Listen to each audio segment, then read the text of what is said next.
What's going on, everybody? Welcome into another episode of the FF BallBusters Podcast. Thank you for joining us. We are recording this on Friday morning, March 24th. My name is Eric. That's my co-host, Will. How you doing this morning, man? Feeling good, man. Ready to talk some KeepTradeCut, man. Yeah, exciting to get into some kind of reacting to KeepTradeCut rankings. If you aren't already familiar with KeepTradeCut, it's a site that is kind of run by Dynasty users. So people that use the site, and they have tens of thousands of users that come in every day. They're asked whether they want to keep, trade, or cut a series of 3 players. And so it's the closest thing that we can get to true market value because it's run by the players. So if it's not something that you've used already, I would recommend it. It's certainly not an end-all be-all.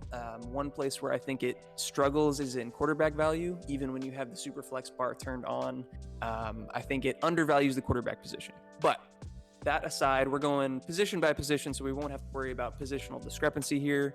But we're going to start with the quarterbacks. First one on the list as far as undervalued players is Lamar Jackson. So I want to hear what you have to say about our boy Lamar here, sitting as the QB 8 on KeepTradeCut? He's sitting as the QB 7 on KeepTradeCut, which is still way too low. So one of the metrics that Eric likes to talk about a lot is how well rushing quarterbacks with any type of rushing ceiling do in fantasy. And typically their finishes are a lot better than quarterbacks who are purely just pocket passers, just stand in the pocket, throw the ball. So with Lamar Jackson, one of the greatest rushing quarterbacks of all time, that's already locked at this point. For him to be this low, especially he's 26 years old, maybe they're taking into account the team position, but I still don't think that's even something that matters. Him being this low is ridiculous, in my opinion. I mean, you can elaborate a little bit more if you want to as well, because I got a spiel here. He's easily one of the biggest buys of the entire offseason, in my opinion. I think he deserves to be all the way up around like the 4 spot. I think that Jalen Hurts and him should probably be in that 3-4 range and knock down a guy like Joe Burrow. Not because I have anything against Burrow, just more so along the lines of rushing quarterbacks I tend to value higher. But we'll get to that with the overvalued guys. Lamar is still only 26, like you said. He's already won an MVP and put up the greatest fantasy season a quarterback has ever had. In that season, he outscored the second best quarterback by 6 points per game. Yeah. That's like, we've never seen that shit before. It's astronomical. Never. So we're talking about maybe the guy with the highest fantasy ceiling of any player in the game. And he's ranked as the QB 8. Like, outside of his rookie year, he's never finished below 20 points per game, which is really high floor. Maybe not everyone agrees, but to me, I think he's proven that he can be a good passer. I'm not worried about that. I think it's more so down to the fact that in Greg Roman's system, it helped early on when he was kind of transitioning from being a running quarterback and developing as a passer. But once he got to that point, they never let him open it up. They never let him really unleash what he could be as a passer. And they never surrounded him with sufficient weapons. So I'm just not that worried about the situation. If he does return to Baltimore, they have Todd Monken, who I like as offensive coordinator. And I think, his ceiling is unlike anything we've ever seen. So you can't have him that low. Yeah, and even looking at the tiers that they have listed for him, they have him in tier 4, which is 2 tiers below Jalen Hurts and Joe Burrow. I just think that's wild. That's kind of weird. There's a lot of recency bias, I guess. I think people feel like Lamar Jackson is injury prone. I don't know where that narrative came from because it doesn't really make sense. I think a lot of last season, him not playing, we're starting to see what a lot of that possibly could have been. There could have been a time where Lamar could have came back out to the field and played the rest of the season, but who knows? That's all just speculation. But at the same time, if you're not going to get the money you want, why would you go out there and risk it? That's something to think 100%. About. But it's just Lamar, under no circumstances is he a tier below Trevor Lawrence or Justin Herbert, or is he 2 tiers below Jalen Hurts and Joe Burrow? And for me to even say that he is a tier below Josh Allen is sort of weird at this point, because Josh Allen's been good, but there's also been times where Josh Allen has not shown up as well. But we don't really talk about that one as much as we talk about Lamar. Lamar catches a lot of scrutiny for some reason, and it's not justified. I 100% agree in that category. I do think that Josh Allen does belong tier above. I think, again, recency bias might be hitting him a little too hard. I think his elbow, and he's got, obviously, he's a tremendous passer and the rushing upside. So I'm fine with him being up there, him and Mahomes. But yeah, Lamar should be right behind him. Yeah. So that's my position there. But let's go to the next of our most undervalued quarterback position or quarterback players, and that's Kyler Murray.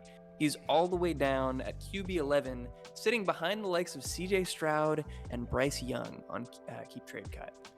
Yeah. You go ahead first. I want to hear it. No, it's like you're probably about to say, it's insane that Kyler Murray's below two people that just haven't even played yet in the league. When we've got Kyler Murray, who is a good passer, does have that rushing upside, and he's also, like, he's young, and he's also already finished as a top 5 quarterback in fantasy several times at this point. So to have him as the QB 11, that just doesn't even really make sense. If there's bias, again, based off of injury, stuff like that, it's not like injury is a huge problem for Kyler. He's a smaller guy, so yeah, durability is a concern, but it hasn't been something that's really raised its head as like a legitimate concern for Kyler Murray at this point in his career. Yeah. For me, like, I would trade the 102 in the 2023 draft for Kyler Murray 11 days out of 10. Like, I'm taking that in a heartbeat. So I don't see how you can have CJ Stroud and Bryce Young over him. I'll get into some of my actual spiel and why I think Kyler Murray is really good. This might seem like cherry picking, but it's really important to me to understand the peak potential of a player. Kyler Murray had his best fantasy season in 2020, where he finished the season as the QB4 in points per game with 23.7. But through the first 11 weeks of that season, prior to suffering an AC joint sprain in his throwing shoulder, which he played through, by the way, and still finished as the QB4, he was by far and away the QB1, averaging 28.1 points per game. That's higher than the mark set by Lamar in the greatest fantasy quarterback season of all time. And like, even with a fake sharp and a shitty play caller like Cliff Kingsbury being his coach throughout his entire career, having one of the worst offensive lines in football throughout his entire career, he's still never finished below 18 points per game on a season. So like, his floor isn't low. His ceiling is really high. I just don't understand the disconnect there. And a guy that I think is safe and could have huge upside.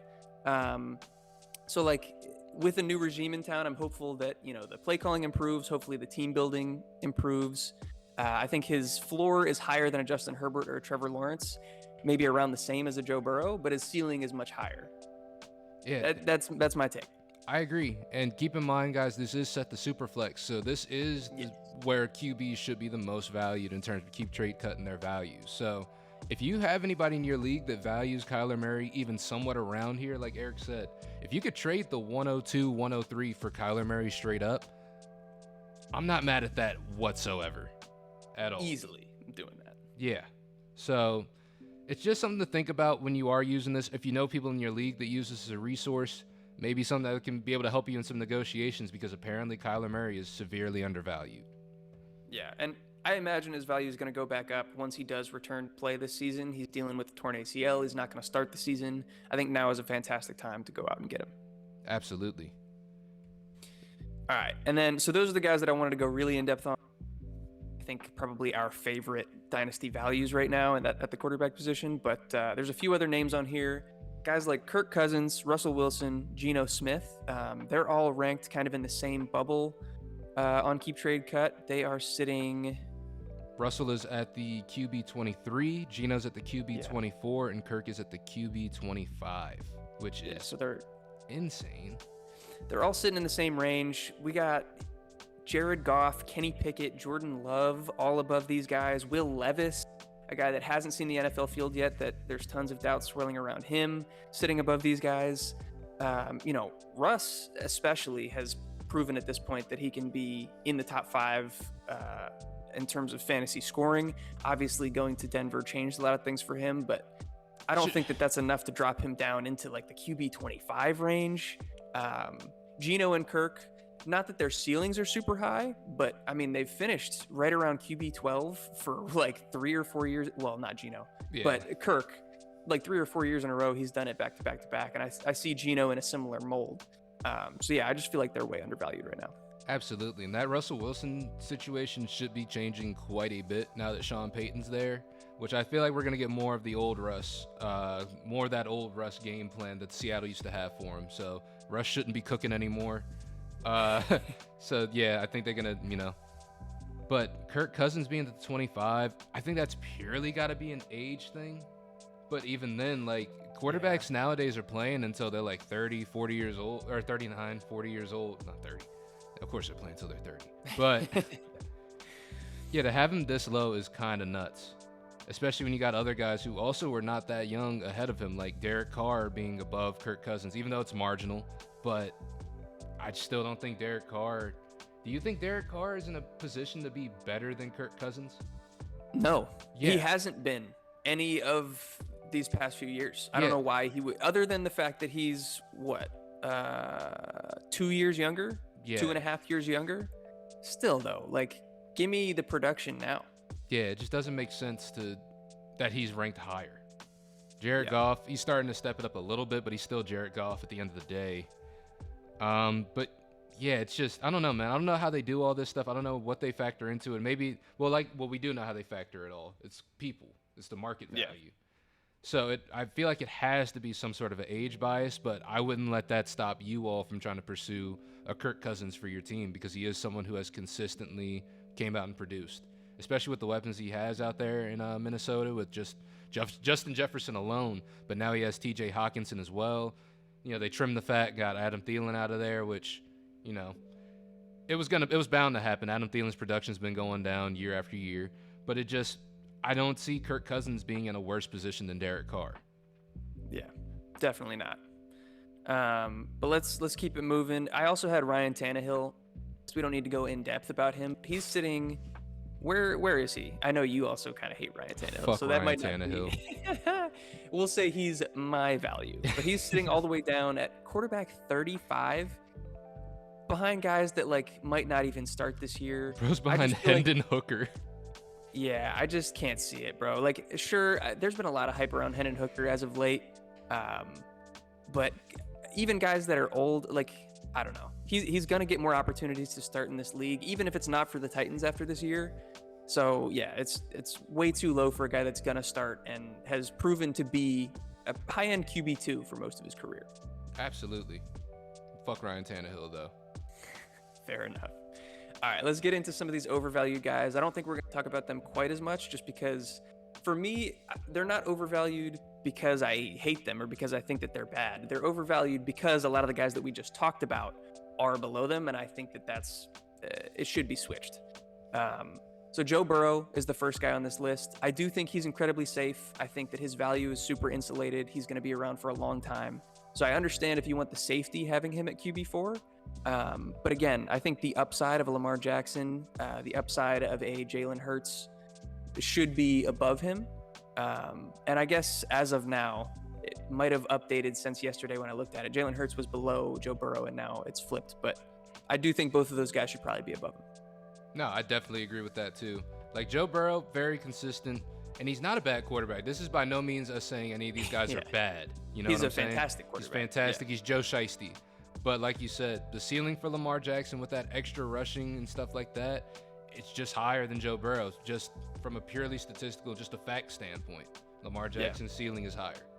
Yeah, we've yet to see Joe Burrow, I think, average in points per game over 21. Which is good. That's a difference maker. That's important. But like I said, we've seen Lamar get up to 27. We've seen Kyler get up to 28. It's just, that's what I'm saying. It's a ceiling case, and with rushing floors like they have, it's not that much different. Then we got CJ Stroud and Bryce Young.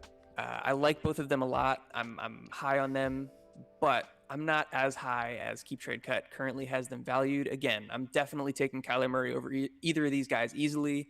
I think you can make the case for Deshaun Watson as well. Part of me wants to put Dak Prescott over him too. I think you probably disagree with me there. Age is the thing that factors in the most for me because he's sitting at 29 years old. But if CJ Stroud turns into a Dak Prescott, I think that's a fantastic scenario. So why would he be ranked so much lower than a guy that you want him to turn into? You see what I'm saying? Nah, that is facts. I see that. And I don't see the Cowboys parting ways with Dak anytime soon either. So no. He is older, but at the same time, he's 29. It's not that old, really. Yeah, he's got a ton, like maybe a decade still left in him at this point. Yeah, maybe, And then fucking game manager. And then Okay. and then, Kenny Pickett is also on this list of overvalues as well. Just going to scroll down to where they got Kenny Pickett at. As of right now, Kenny Pickett is at the QB 19. He's around the likes of Trey Lance, Jordan Love, Jared Goff, Will Levis, Derek Carr. You think that's an overvalue right there? You think Kenny Pickett's an overvalue in that spot? Again, I just think the guys that we talked about, the Genos, the Russes, should be ranked above him. That's true. This one is more of a kind of hating up.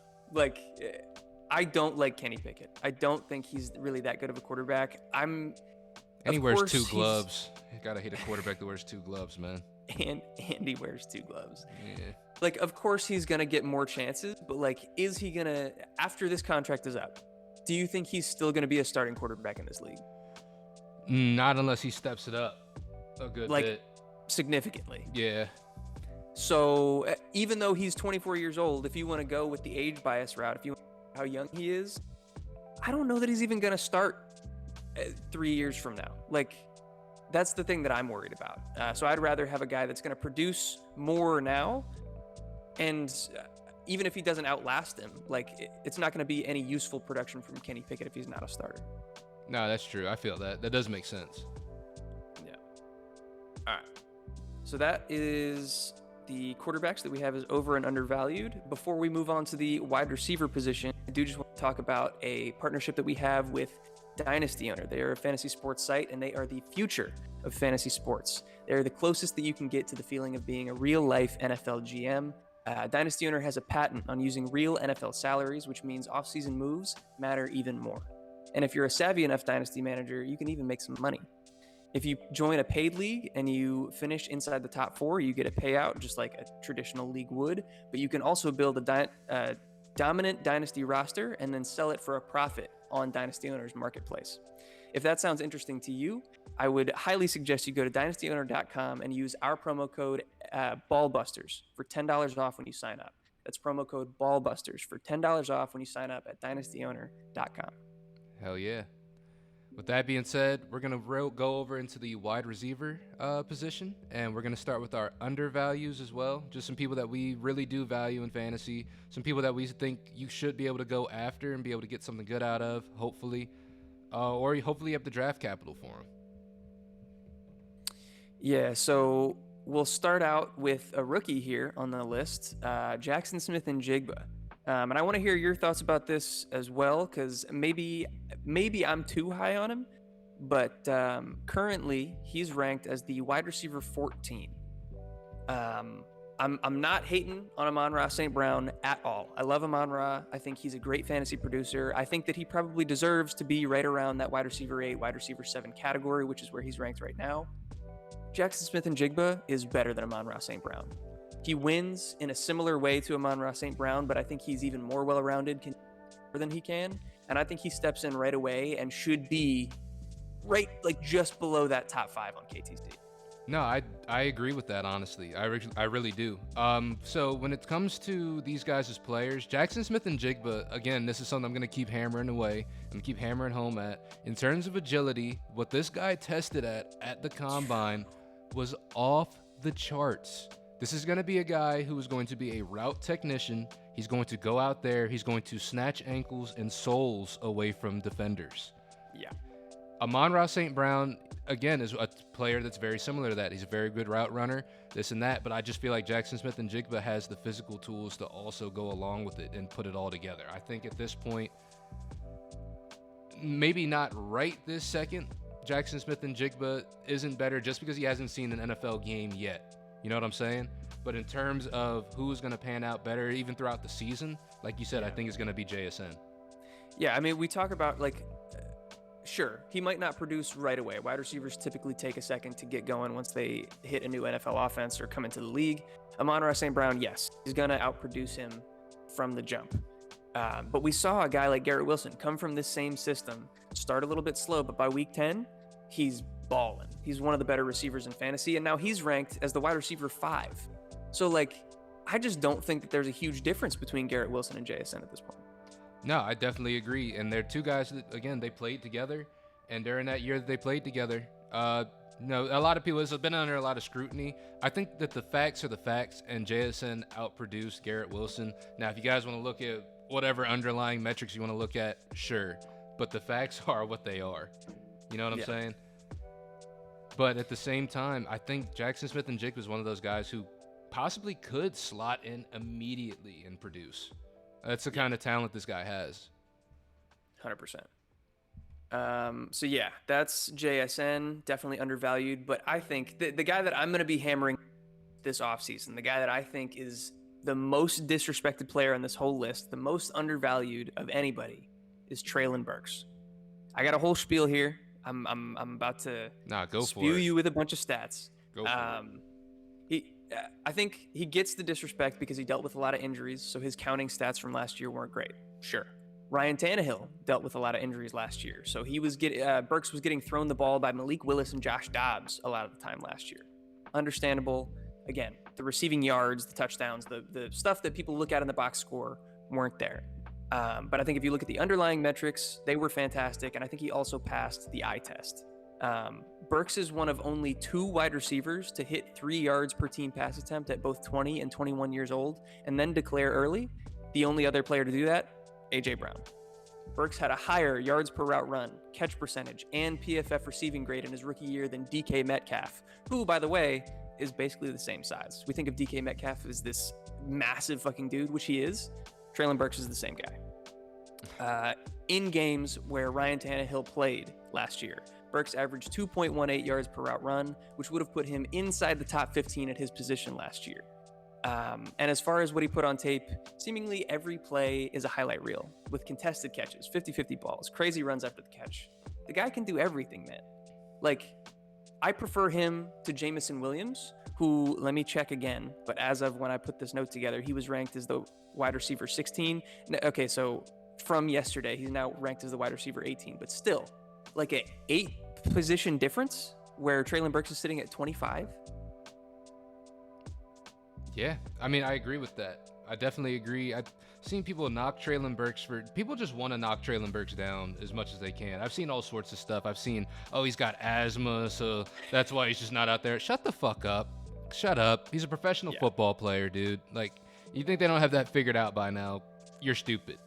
But yeah, Treylon Burks, he's one of those guys who, when he's out on the field, he is pretty dominant, honestly. Yes. He's pretty dominant. And in terms of these people that are ranked above him, George Pickens has been on and off. I don't really know how to value George Pickens at this point in his career, honestly. I think he's got talent, but I just don't know what they're doing with him out there. He's also very frustrated with his position out there as well. Jerry Jeudy, he's a little dependent on whether Russell Wilson's able to pull his head out of his ass, which he did towards the end of the season last year. Jerry Jeudy was able to profit off of that quite a bit, but he just didn't show the same consistency that Treylon Burks did with his role in the offense as well.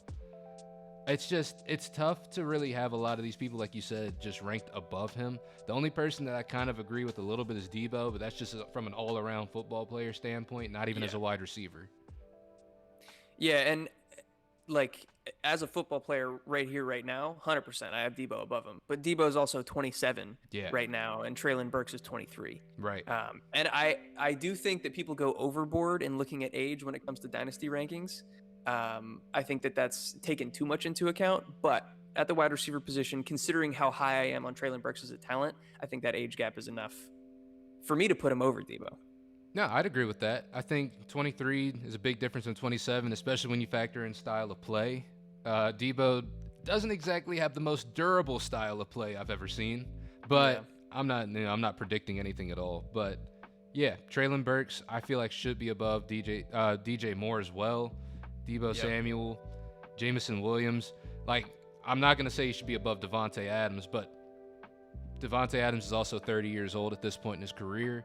So it wouldn't even be a knock to say, like, he could be in that same range or around Devontae Adams in terms of value, overall value. All right. So those are our kind of top 2 values, the guys that we had to talk most because we love them. We got a couple more guys on this list. Quentin Johnston is on here. Quentin Johnston is sitting down at the wide receiver 26. Similar boat to Traylon Burks for me, where I just think his potential is incredibly high. Physically, I think he's more imposing than a lot of guys that are above him. I don't have a ton to say, but I just think the potential is there enough that I would put him over guys that we've seen be inconsistent, like a Jerry Jeudy, a Michael Pittman, somewhere in that range. Definitely agree. Someone else I wanted to mention before we go to Mr. Brandon Ayuk. He's down here at the wide receiver 27. Yes.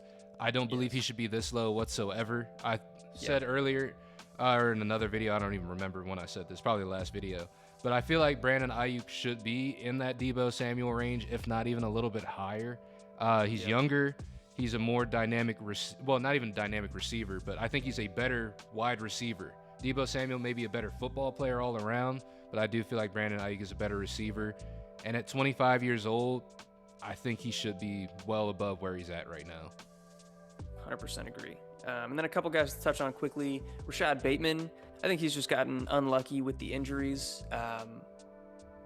His underlying metrics, similar to Traylon Burks, are really, really encouraging. So if Lamar Jackson does come back, especially with Munkin as the new offense, and his roles increase quite a bit in the time he had. Hold on 1 second, Eric. Hold on 1 second. I don't know what was going on, but the connection was going in and out. Okay. I think, say something real quick. Can you hear me? Am I smooth? Yeah, I can hear you now. We just got to start over at Rashad Bateman. Okay. Everything else. Do you want me to acknowledge it? Say like, sorry, technical difficulties, or just start? Hey, you can, and I can throw another one of them. And it's like, sorry about that. But yeah, Rashad Bateman. Yeah. All right. Did it get through all of Quentin Johnston, or was that also? No, it got through everything up until literally just when you started at Rashad Bateman, it started chopping in and out. That's it. Because remember, I talked about Brandon Ayuk in between. Yeah, true. All right, so I'll just start with Rashad Bateman. Okay. A couple other guys that I want to touch on quickly, one of them being Rashad Bateman. Similar to what I talked about with Traylon Burks, dealt with a lot of injuries, but the underlying metrics were really encouraging. When he was on the field, he was producing at a high level. He just wasn't on the field that much.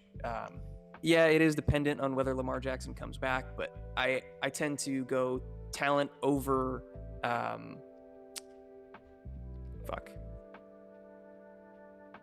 situation is the word I was looking for. Let me just start that over because I was right there. You're good. My bad. A couple other guys that I want to touch on quickly. One of Rashad Bateman. I think he's kind of in a similar boat to the way that I talked about Traylon Burks, where he dealt with a lot of injuries last year, but his underlying metrics were really good, really encouraging. And when he was on the field, he was producing at a high level. He just wasn't on the field that much. I do think it is kind of dependent on whether Lamar Jackson comes back for his value. But I'm more so, worried about talent over situation most of the time. So I'm going to bet on that, especially for a guy as young as Bateman. So yeah, that's kind of my spiel on him. What are your thoughts on Bateman? No, I like Rashad Bateman a lot. Like you said, it's a talent thing versus situation, and I think Rashad Bateman has all the talent in the world, to be honest with you. Yeah. When he is out there on the field, he's very good. I don't understand how the Ravens really used him too much last year, I will say. I don't know. Hopefully that changes going forward, because last year they kind of used him as like a deep threat, which he can be used as that. But he's versatile. I mean, it worked well. Like, he was producing for fantasy. Yeah, I would just like to see that change a little bit more, because I feel like he can do more than just be a deep threat as well. Yeah, he could definitely be a possession guy for sure. Yeah, but I do like Rashad Bateman a lot. I feel like he is too low on this list, especially for as young as he is at 23. He should be a little bit higher. This is one of those where I feel like age should factor in a little bit more, or he should be a little bit higher. But yeah, I definitely agree with this one. Yeah, I didn't even mention he's ranked as wide receiver 37 behind guys like Amari Cooper, Calvin Ridley, both guys that I like, but they're 28 years old, going to be 29 going into the season. So yeah, and then the last guy on here, Tyler Lockett, he is on the older side, but he's super undervalued. I think he's hanging around like wide receiver 50 right now, maybe even below that. I think I might have to turn the page to find him. Yeah, I think we got to turn the page too. Wide receiver 52. He's just too productive to be that low on this list. His fantasy finishes over the past half decade, we're talking 13, 13, 9, 14 and 15. He's been a high-end wide receiver 2 or a low-end wide receiver 1 for 5 years in a row. And the Seahawks seem like they're just running it back with the same group of guys. So I don't see why that would change. Yeah, I definitely agree there. Tyler Lockett has not really taken any type of steps back. Even though he's getting older, he hasn't taken a step back at all. Yeah. All right, so that'll do it for our undervalued guys. Go out and trade for them immediately. That's our recommendation. Hell yeah. Overvalued guys. Again, not hating on them. Love them as talents. But especially once these guys start to get a little bit older, that's where situation matters more because there's less time for their talent to pan out. Guys like Terry McLaurin and DJ Moore, I'm referencing. I want to hear your thoughts on these guys, but Terry McLaurin and DJ Moore, both guys we really like that just haven't really panned out for fantasy so far. Yeah, I mean, you know how I feel about DJ Moore. He's that guy that we talk about every single year. Every single year is the year, and it just hasn't happened yet. So I just feel like this is another one of those, oh, he's in a new position, he's in a new situation, this is going to be the year now. And to be honest with you, I don't think his outlook has changed at all since he moved over to Chicago. If anything, it may have even gotten slightly worse, but who knows? Like, I think him moving to Chicago bumped things up for Justin Fields. That's undeniable. For DJ Moore himself, I don't know. I need to see more out of Justin Fields as a passer even before I can be more optimistic about DJ Moore as a receiver, if that makes any sense. No, 100%. And then it's pretty much a similar boat for Terry McLaurin. Terry McLaurin is a guy who has performed no matter what his situation has been. But it's just the situation is never good, and it's a tough situation to be optimistic in. He's got a second-year pass thrower throwing the ball this year in Sam Howell, who we don't even know how he's going to pan out whatsoever. We got Jacoby Brissett, who possibly could be the quarterback going into this season. It's just not a great situation for Terry McLaurin, and it's just weird. You're hoping that with the situation changing with Eric Bieniemy coming in as an assistant head coach and OC, that maybe he's the person that can help unlock this offense a little bit more. But again, you're banking on a lot of different factors into going into Terry McLaurin producing in the NFL. Yeah.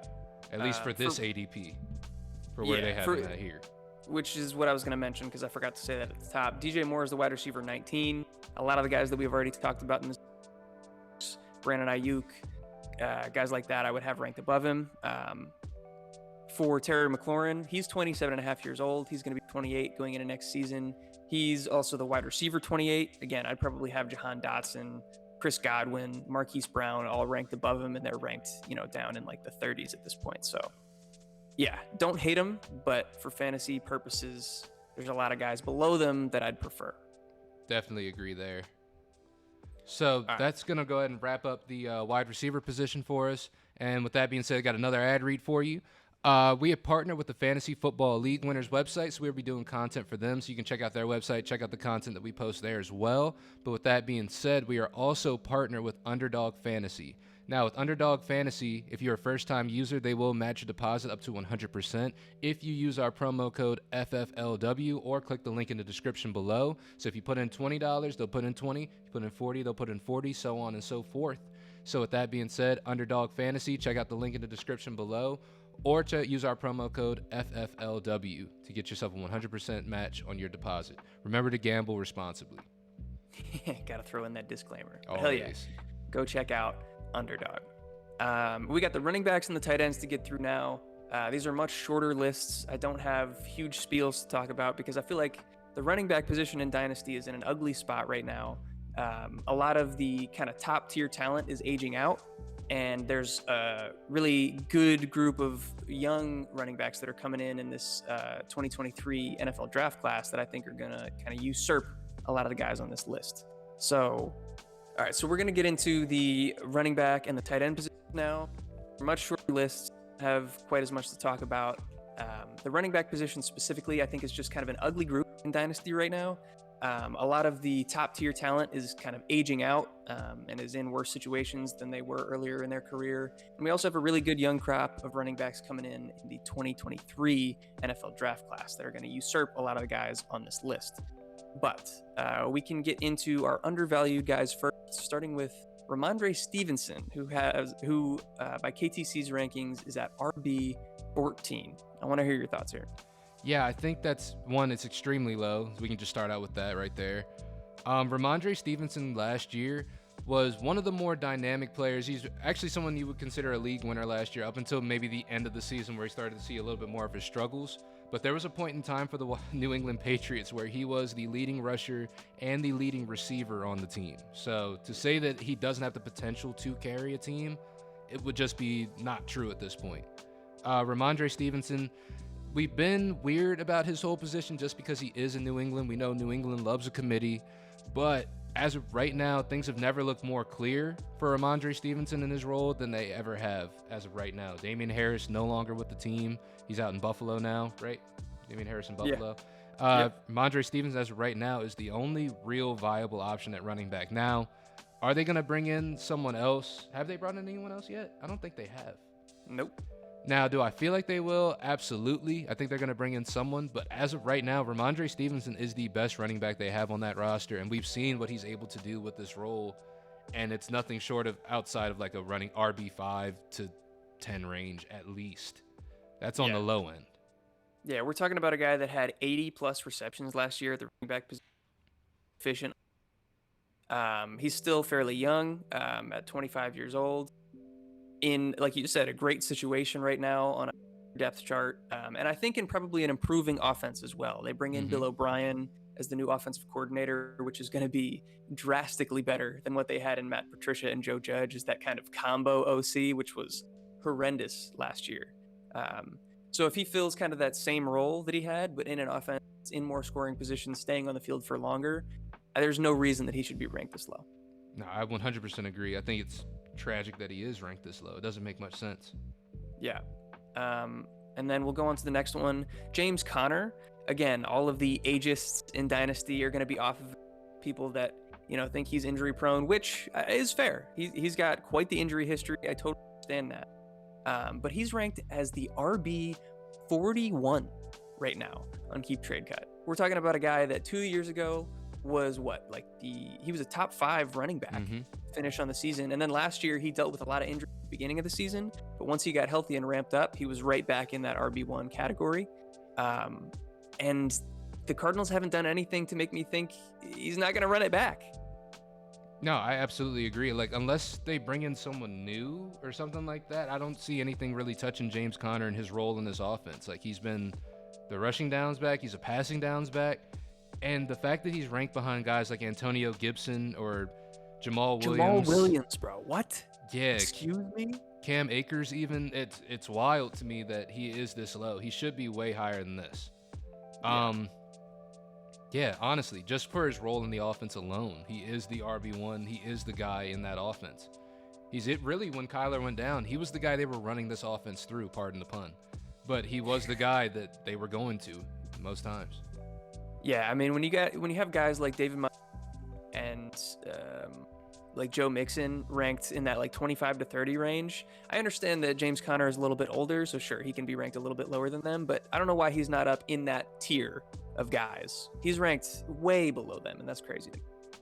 Yeah, I absolutely agree. They're very similar styles of runner. Even I think James Conner has potential to be more dynamic in his role than David Montgomery, even, especially as a receiver.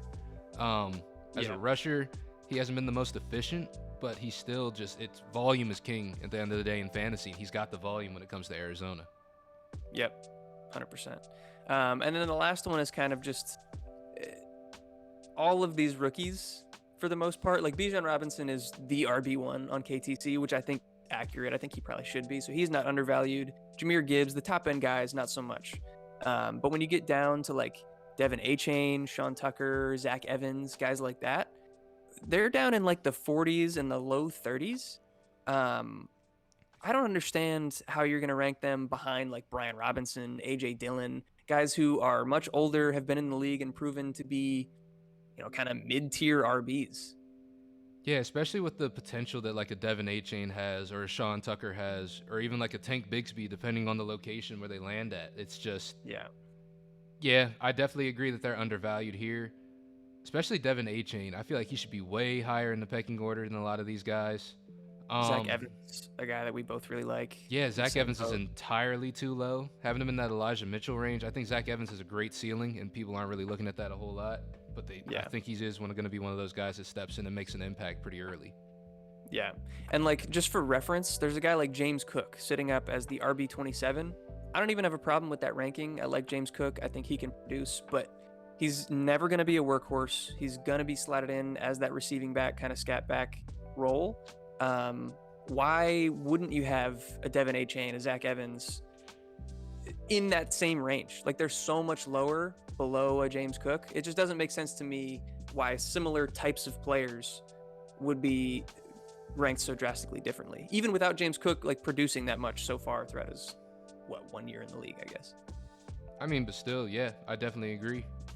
Yeah. Especially with James Cook being in the location that he's in too. Yeah. It's just weird. It really is weird. But yeah, so not a ton of names to talk about here at the running back position. For the most part, I think my advice would be to sell off running backs for the value that you can get, because like I said, these rookies are going to come in and they're going to rise up the ranks pretty quickly. So if you can sell them for picks or whatever the case may be, I think that would be a smart decision. Let's talk about some of the overvalued guys here. I do want to hear your opinion on this first guy, because I'm not sure if you're going to agree or not. I have Kenneth Walker as the first overvalued player on this list. He's sitting as the RB3 in Dynasty right now. So I think he is overvalued. I don't think it's a huge overvalue, but I think he is overvalued. I think he should be more so like where Ramondre Stevenson is, around that range. I feel like not if I think Ramondre Stevenson should be a lot higher than he is, but if he were ranked correctly, that's what I'm saying. Yeah. If he were in the right spot, those two would be in the same tier for me. Yes. You know what I'm saying? Right. So I think Ramondre Stevenson deserves a bump up. Kenneth Walker, I don't have him valued above guys like Jonathan Taylor or Travis Etienne. Right. I think he's not better than those guys at the end of the day, but I could see, I guess, some sort of an argument, I guess, in age, but I don't factor that in that much, especially when Jonathan Taylor's only 2 years older than him. I don't think, Kenneth Walker should be lower. Ramondre Stevenson should be higher. And if I had to choose which one of those two I value more, it would be Ramondre Stevenson. Really? You'd go Ramondre over Kenneth Walker at this point? Based off of receiving? Yeah, absolutely. Yeah. That adds to a ceiling quite a bit. It's not even crazy. I don't know if I would go quite that far, but I do think they should be a lot closer where they are. Kenneth Walker did show that he can catch passes, but he's not like a weapon anywhere near the likes of Ray, Travis Etienne, Christian McCaffrey, Jahmyr Gibbs, all guys that are ranked below him. So I don't think, like you said, even it's not a huge discrepancy. Like I don't think he should be ranked a lot lower, but it's just a little bit too high for my liking. Right. And then some guys that, you know, you can debate whether we should even be bringing these guys up. But Tyler Algier has been getting a lot of hype. I think he performed admirably last year. I think he did well with the situation. He's sitting at RB29. I just can't imagine a world where they don't draft a running back or bring in more running backs, especially with a coach like Arthur Smith that wants to pound the rock. Like, they're going to bring in competition. He's not going to have this thing to himself. Absolutely agreed. Like, they love running the ball, and they're going to want an elite option. And there's an elite option available, I think they're going to go for it. Because Tyler Algier, like we said, he performed admirably. He did well, but he's not an elite running back at the end of the day. Yeah, and the team didn't invest enough in him to, you know, not phase him out or to not bring in at least more people to compete with him. And then the only other guy we have on this list is Jamal Williams. Again, this is a recency bias thing, in my opinion. Like, there's no reason that he should be ranked as the RB37 above Antonio Gibson, Damian Harris, all of these rookies, Deonta Foreman, even. Like, a lot of the guys that we talk about, just he ran super hot for a crazy efficient Lions offense last year where he had so many 1 and 2 yard line carries, touchdowns. He's not going to get that in New Orleans. The offense isn't going to be as good. The offensive line's not going to be anywhere close to as good. I don't think he's really that good of a player. I think he just had a great role. I love him as a person. He's a great dude, great personality. Yeah. But I just think his value is going to drop dramatically as soon as the season starts. Even though he's set up to be the starter with Alvin Kamara if he has suspension issues, I'm still looking to sell him high now. And that's if Alvin Kamara has suspension issues and for how long he has suspension issues for. He's still got to compete with Alvin Kamara. So it's not a great spot for Jamal Williams. Like you said, he ran for a very efficient Lions offense. He was the touchdowns leader. that's just not all going to happen again, especially with this Saints team. They are not as good as the Lions are. And it's crazy that I'm saying that. That's a crazy sentence to say, but I guess it's 2023 now. Things are changing. Bro, Lions on the way up. You love to see it. Hell yeah. All right, so that's going to do it for the running back position. We do have one plug here, and that's our friend Zay over at Do Numbers. He's got his own line of apparel, line of merch. You see us wearing it a lot in videos. We aren't repping today, unfortunately, but he's got great hoodies, great t-shirts, all sorts of different stuff. The link to his site is down in the description. It's called snacks.online. You can go check out what he's got to offer, and you can use our promo code FF BallBusters15 for 15% off of all the merch on that site. So go check that out. Go support us and support him, and get some sweet apparel, man. Looks good. Hell yeah. With that being said, we're going to move over into the last position group, the one we have the least listed for it. It's the tight end group. We all know the tight end is sort of a shit show in fantasy, so we're going to try to help you guys navigate this the best we can. And again, we're going to start with our undervalues as per usual. And for undervalues, we've got pretty much every rookie that's coming up in this rookie draft class. Yep. Yeah, so I'm looking at the list now. The first rookie that comes in is Michael Mayer at tight end 10. Even us, we don't have Michael Mayer as our tight end 1 anymore. So seeing him as the tight end 1 by far, according to KeepTradeCut, is a little crazy. But even no matter who you want to have as the tight end 1, I don't think that they should be ranked this low. They're behind the likes of Darren Waller and Evan Ingram. I like both of those guys, and I think that they can produce, but they've shown that they're injury prone, and they're both kind of aging out near the end of their careers. These are rookie tight ends that I think can come in and produce fairly early on. So yeah, Michael Mayer is ranked as the tight end 10, Dalton Kincaid, tight end 17, Darnell Washington, tight end 22, Sam Laporta all the way down at 38. We really like Sam Laporta. I think he should be way, way higher. Wait, where's Sam Laporta at? I'm still scrolling. Yeah, 38. Nah, that's bullshit. Yeah, that's ass. I got him above a lot of the other rookies that got listed above him, like Luke Musgrave. I got him above him for sure.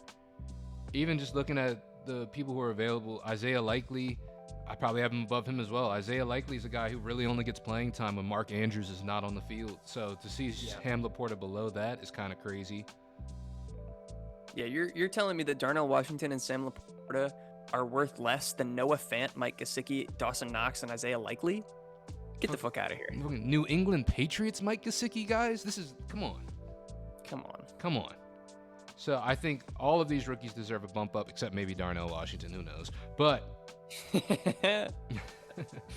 yeah, so the rookie tight end class in 2023, if you weren't a really, really good one. We've heard guys like Daniel Jeremiah, big prominent names say that this is the best tight end class we've seen in a decade.